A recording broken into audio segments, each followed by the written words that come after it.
Hello, can everybody hear me? Good. Well, good afternoon. Thank you very much for having me, Rodrigo. It's clearly not the first time that Women Care Global is in this part of the world, but it's clearly my first time, and it's the first time that DKT Women Care is here under the DKT International leadership. So I'm like Hans, I'm gonna also briefly touch on who is DKT, because that is the essence or the culture that we are trying to install on Women Care Global, which we are now calling DKT Women Care Global.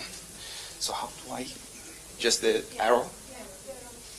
Okay, so briefly, so DKT was founded by Phil Harvey in 1989 after he and Dr. Tim Black founded PSI, Population Services International.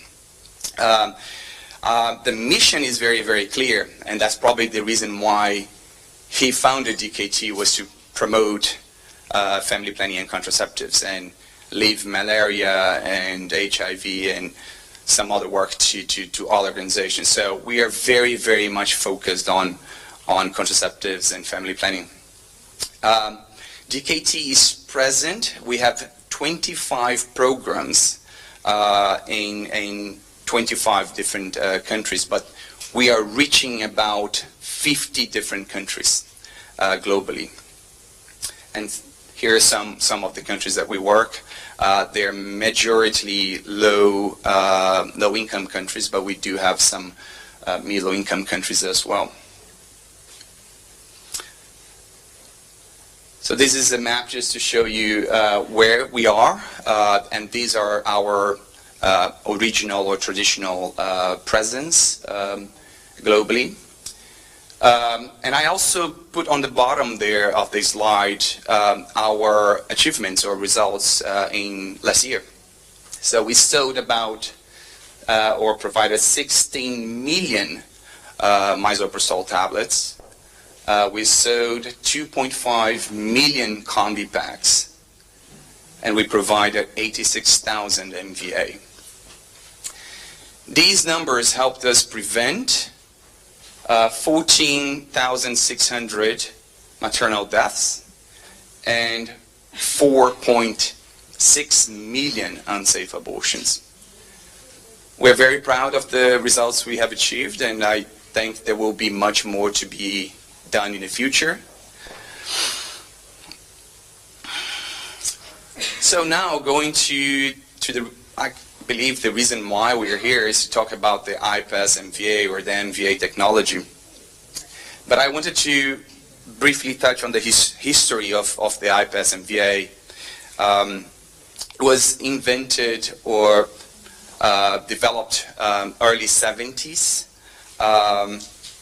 And then IPAS, in the 1973, IPAS was founded to bring the MVA to the world. It was early or previously manufactured in a very small warehouse or industry or plant in the US, in Chapel Hill, where IPAS's offices is. In 2002 and 2003, the MVA Plus, which is today the golden standard for the MVA technology, was developed and is very much the device that is being used in low and middle resource settings. So in 2004, we decided to move the manufacturing to Taiwan, to Pasco. And in 2009, IPAS eventually decided that they should have a different partner marketing the IPAS MVA. So Women Care Global, WCG, was established. In 2017, WCG and IPAS decided that it was better to find somebody else to manage, market, and distribute the MVA. And DKT International bid, and we were appointed as the new distributor of the IPAS MVA. And DKT Women Care was created with the aim to increase access and availability of the MVA technology globally. So our aim is to increase women access to safe and innovative sexual reproductive technologies everywhere, and to create a world where women are empowered to live their lives to the fullest. So MVA is clearly just one product within our portfolio. So the key attributes, very quickly, I mean, it's safe, inexpensive, so it's a very low cost per procedure, especially if you're using the reusable device. It doesn't require electricity. It's easy to clean, easy to train, reusable, robust, and quiet. So it really transforms self-delivery and availability because it saves significant financial and human resources. The triple decentralization, what does that mean? It means that within the hospital, we are moving this procedure from the OR to a consultation, to the doctor's consultation room. From central to decentral, because it doesn't require electricity, it's a very tiny device, you can actually perform an MVA in a rural facility or a small clinic that is not in a big metropolitan city.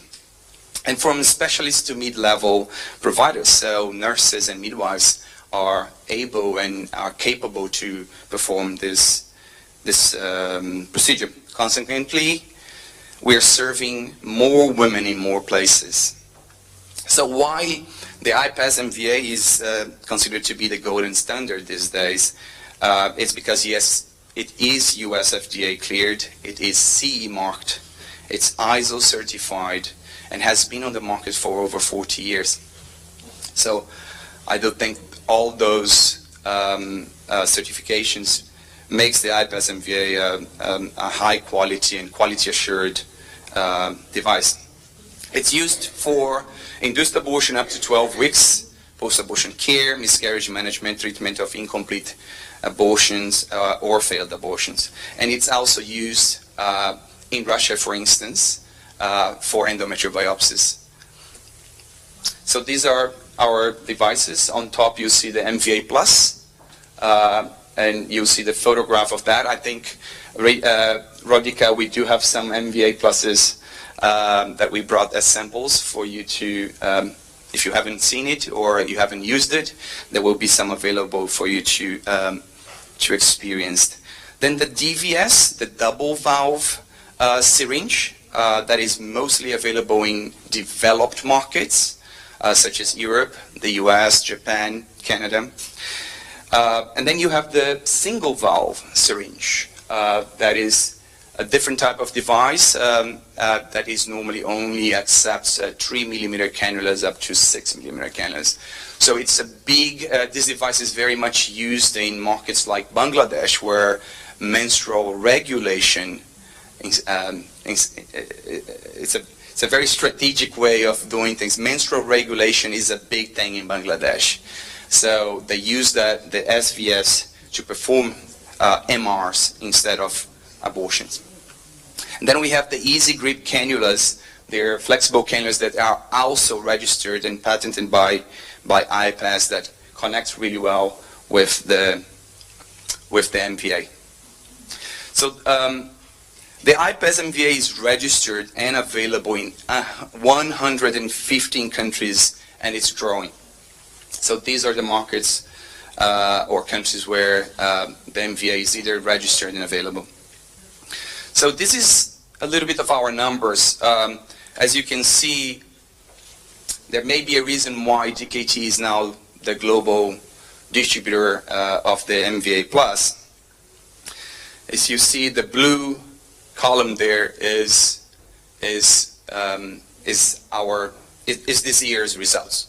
Basically, it's actually projected, but year to date, October, we have already sold 151,000 MVA kits, which is pretty good compared to last year's result.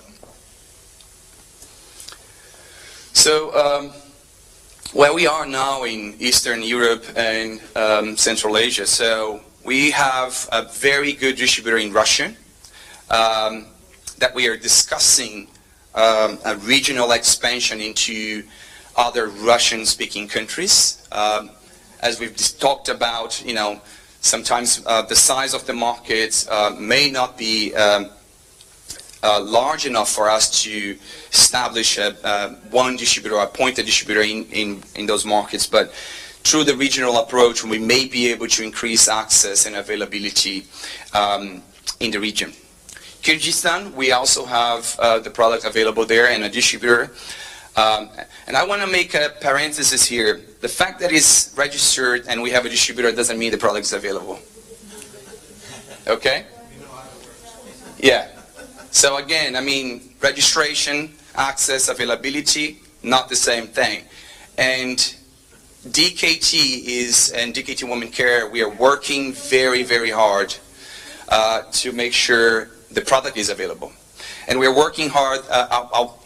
On my next slide, I'll show you what exactly we're doing to change this environment or this situation.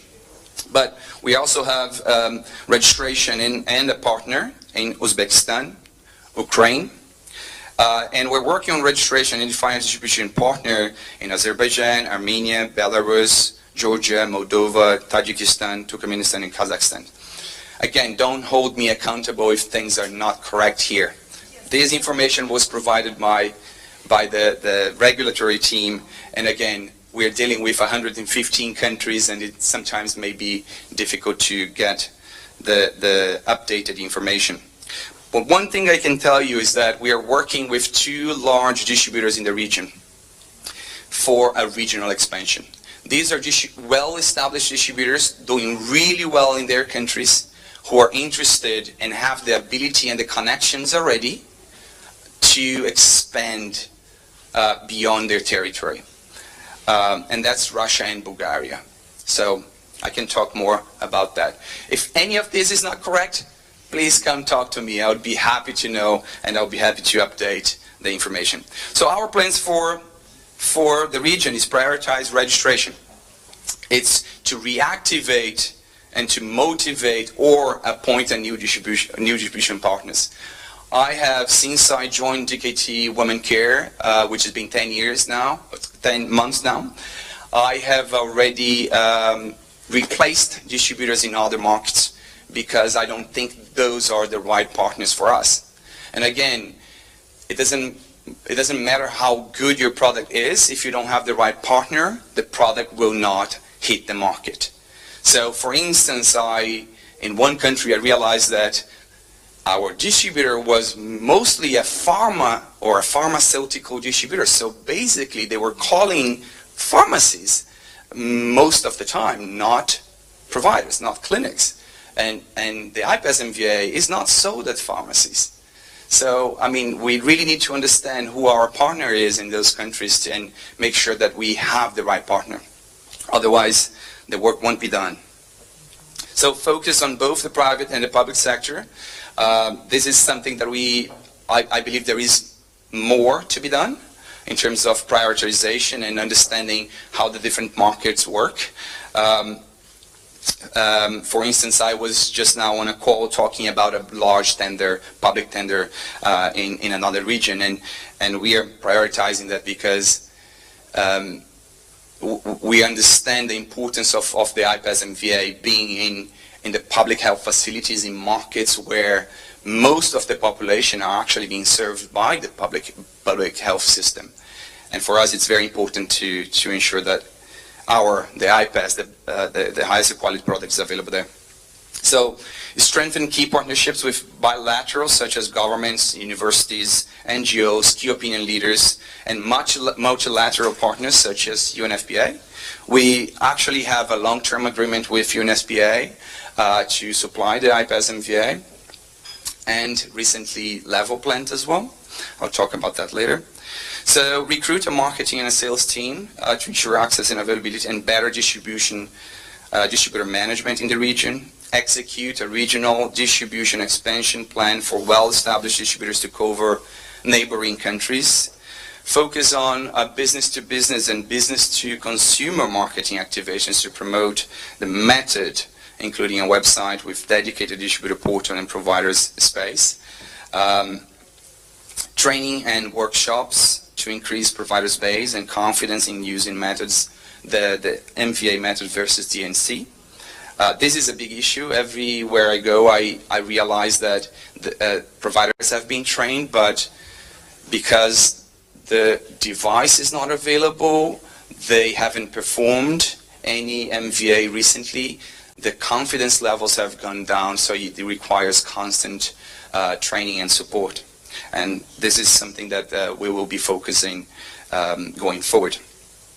And in order to make our offering, make DKT Women Care more interesting to distributor partners, we need to expand our product portfolio. We need to increase the product offering to make us a good business partner.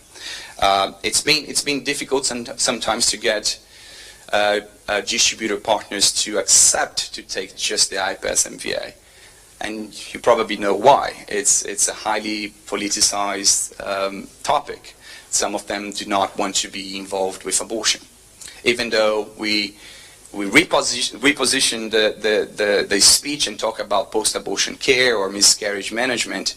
It's still in some places a bit of a dilemma or an issue. But that's the plan, and we have recently, in February this year, added Level Plant to our portfolio. So DKT Women Care is the global distribution partner for Level Plant, the 2 rods, WHO pre-qualified 3 years contraceptive implant, which you have the photograph there. This is my last slide. So in addition to the iPass MVA, Level Plant, DKT Women Care is also looking into registering, marketing, distributing mizопростол, mifepriston, and kombiket. And I was recently in Kazakhstan, where I'm busy working with appointing a distributor for the iPass MVA and also for Level Plant. They were asking for a hormonal IUD, and it is obviously for the contraceptive benefit, but because of the therapeutic benefit, added benefit as well for endometriosis, for treatment of endometriosis. So we are working with these partners to see if we can get a hormonal IUD registered very soon. Thank you very much.